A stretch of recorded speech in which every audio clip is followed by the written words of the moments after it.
Assalamualaikum warahmatullahi wabarakatuh. My name is Muhammad Ibn bin Suhaimi from Treza. Me and my group members are here at Masjid Yusof Ishak. Due to its unique culture and great heritage, it has attracted many visitors to this mosque. Let's dive into the history of this mosque. In Masjid Yusof Ishak, we spread the universal values of mercy, love, hope, and charity, expressed in the Islamic belief of Rahmah. This latest edition was opened in April 2017, combining modern and traditional architecture. Named after the first president of Singapore, Yusof bin Ishak, this mosque is one way to honor our first president and his distinguished contributions to Singapore. Assalamualaikum warahmatullahi wabarakatuh. My name is Muhammad bin Suhaimi, and I am from Tri Zahrawi from Madrasah Al-Arabiya Al-Islamiyah. I am here with Ustaz Sofian, the Youth Development Officer from Masjid Yusof Ishak. Can you tell us more about your occupation? Okay, thank you so much. Bismillah. Alright, I'm the Youth Development Officer, and what I do is that I help to develop the youth both spiritually and to enrich their life to be confident, resilient, and also empowered Muslims. So I help them. Together we help to craft, best ataupun good programs for Muslim youth to develop themselves, to also contribute back to society, and also to bloom in terms of character development and spiritual values like Islamic values.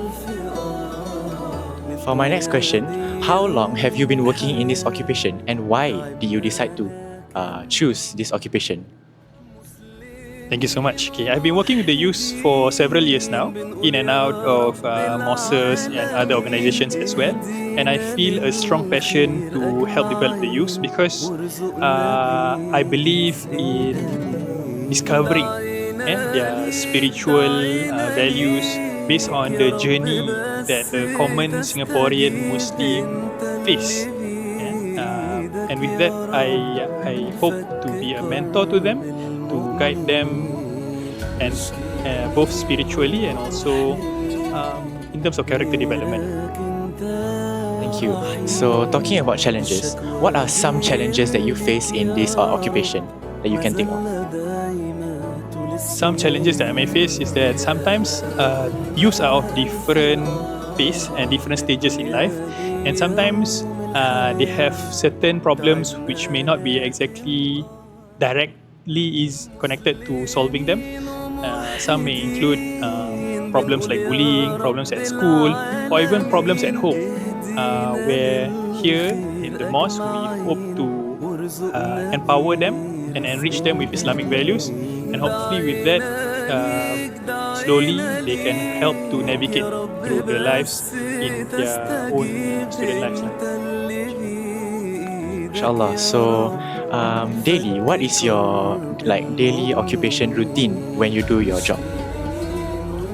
My daily routine involves being the imam for the mosque and also answering questions, walk-ins from the crowd, especially when it comes to the youth. Because sometimes the youth need a mentor to talk to, or maybe have a personal problem that they may face, or maybe they need some counseling skills counseling to hear them out and to advise them as to how to navigate their lives in these challenging times lah. So, can you tell us about any interesting facts that you can provide about this occupation, so that maybe more youths will want to empower themselves and maybe take a role in this occupation as well? So, any interesting facts? There are plenty of interesting facts, but one of them is, for example, I get to work with the youths who they themselves will empower themselves to come up with most of the proposal of the program. While I'll be there to inject and edit and help them with the budget, etc. But most of the programs will be organized by the youth, for the youth, but of course injected with spirituality, Islamic values, Islamic education, etc. For my last question, how has your working journey been like? Has it been difficult, easy, or maybe how can you inspire students to maybe become someone like you? perhaps my job is somewhat not too challenging in a sense, but the perks of this is that it's a job that often also brings you outdoors.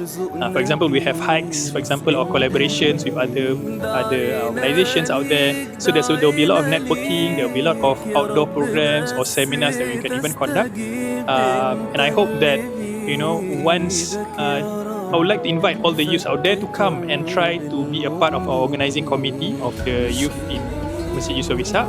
And who knows, that will inspire you to even be a more a youth to that contributes back to society, and through other means as well, and that can also mean through the youth of the mosque or anywhere else.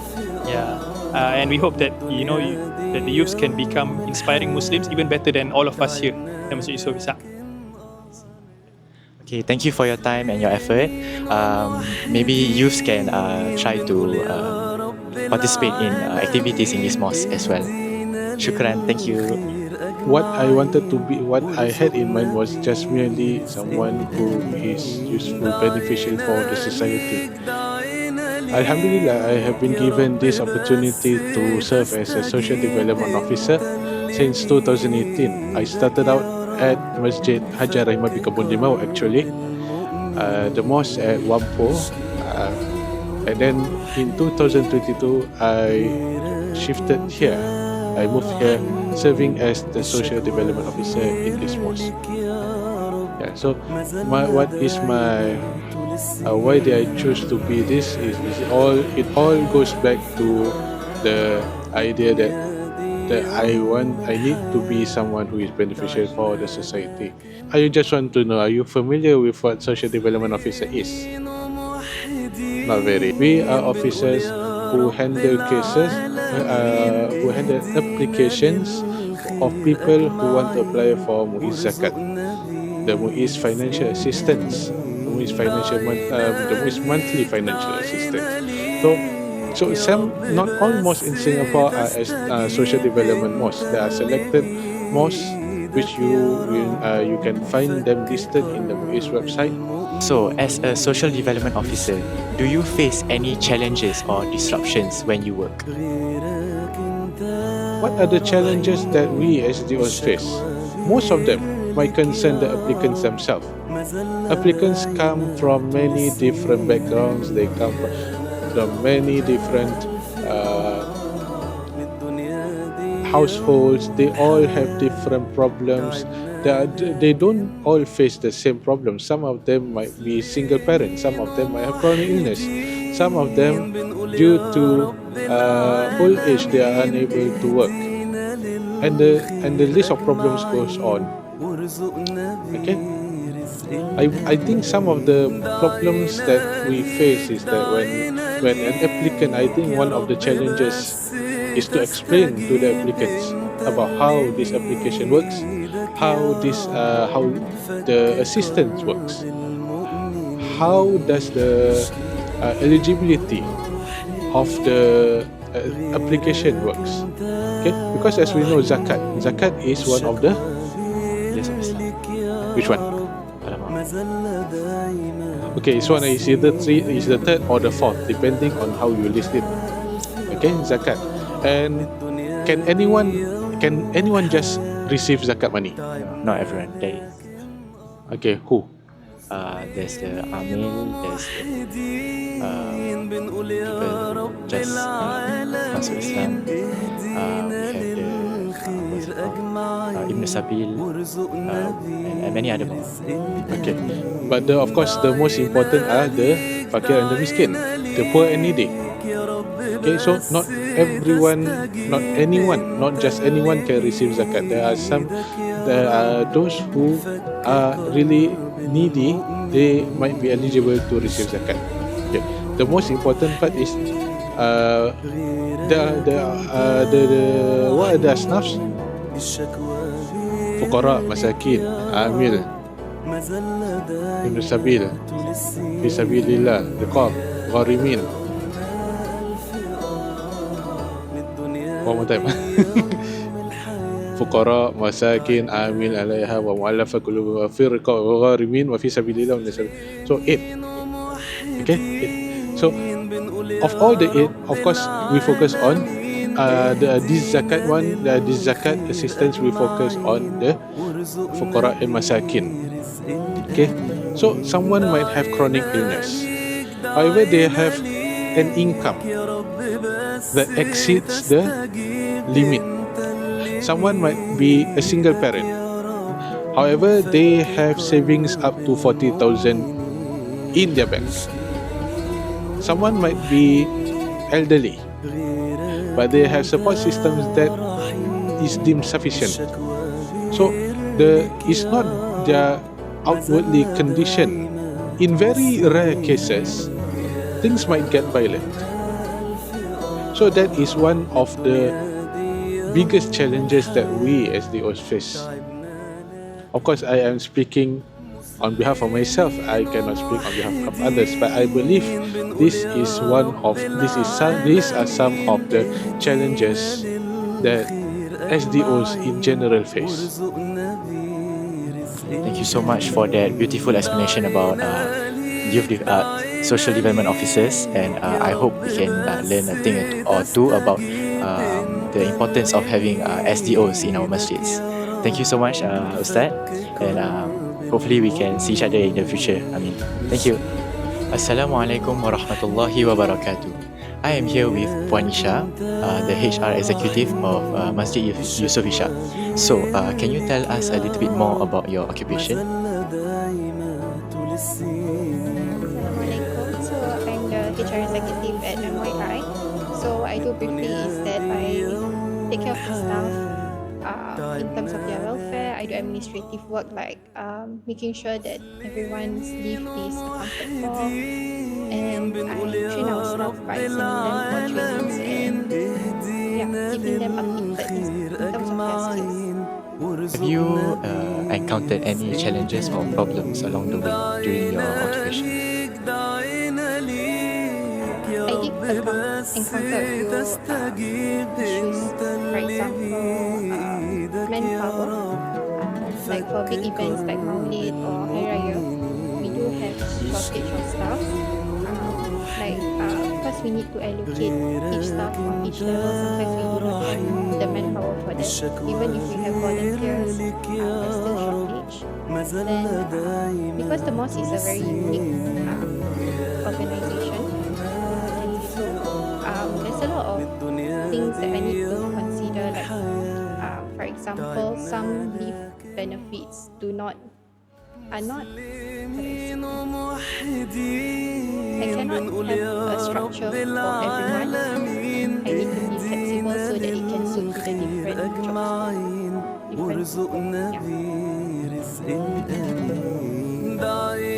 Interesting. So, talking about your occupation, what are some interesting facts that we can know from your occupation, and maybe youths would like to maybe join or have this occupation as their own personal job?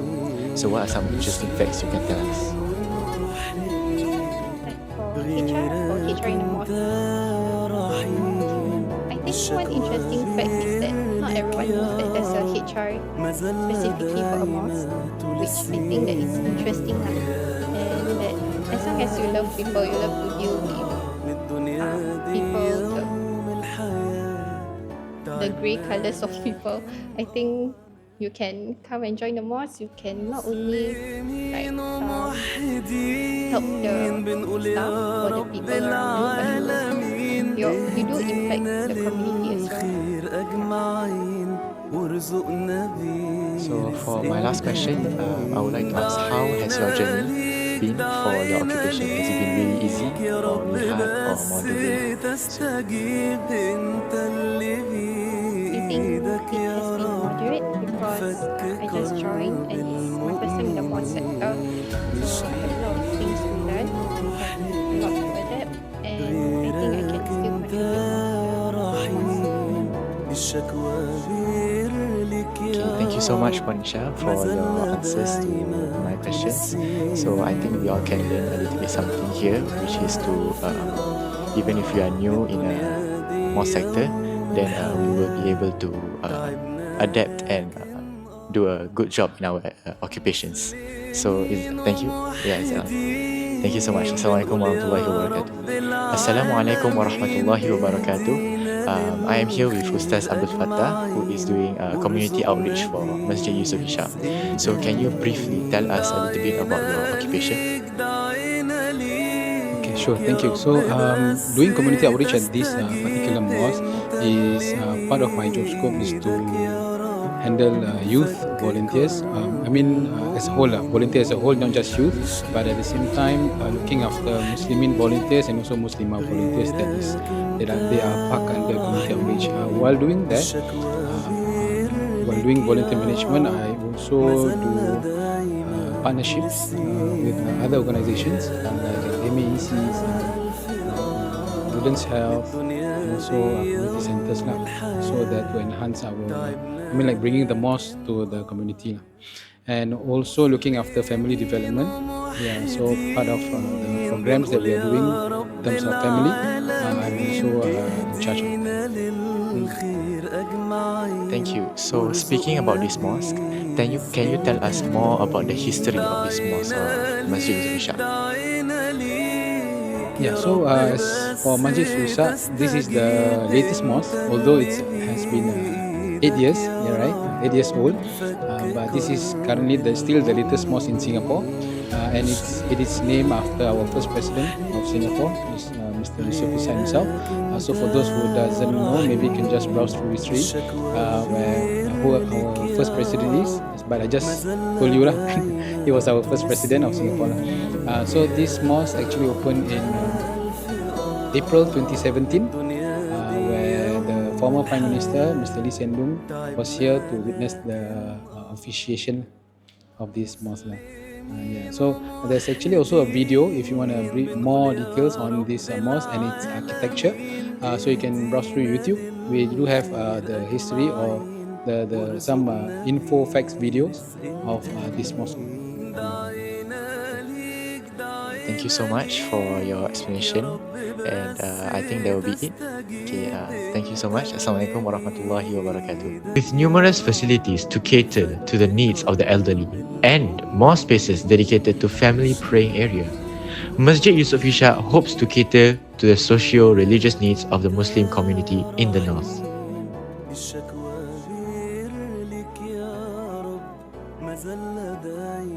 That concludes the end of our project. We had a good time and we hope you did too. Assalamualaikum warahmatullahi wabarakatuh.